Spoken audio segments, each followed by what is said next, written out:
He proposed in the dunes. They were wed by the sea.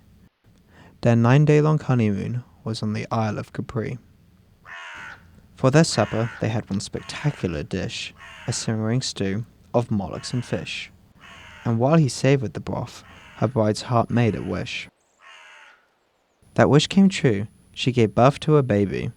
But was this little one human? Well, maybe.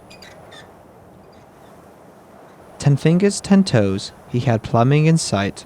He could hear, he could feel, but normal, not quite.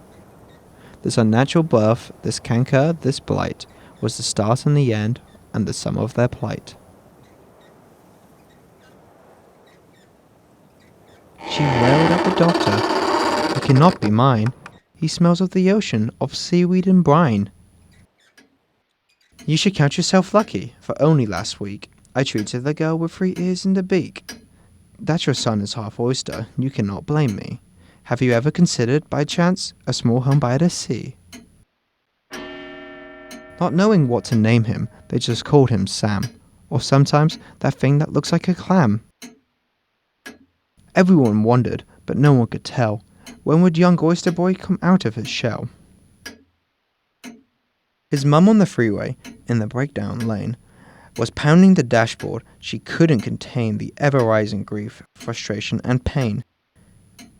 Really, sweetheart, she said, I don't mean to make fun, but something smells fishy, and I think it's our son. I don't like to say this, but it must be said. You're blaming our son for your problems in bed. He tried salves, he tried ointments, that turned everything red. He tried potions and lotions and tinctures of lead. He ached and he itched, and he twitched and he bled. The doctor diagnosed, I can't be quite sure, but the cause of the problem may also be the cure.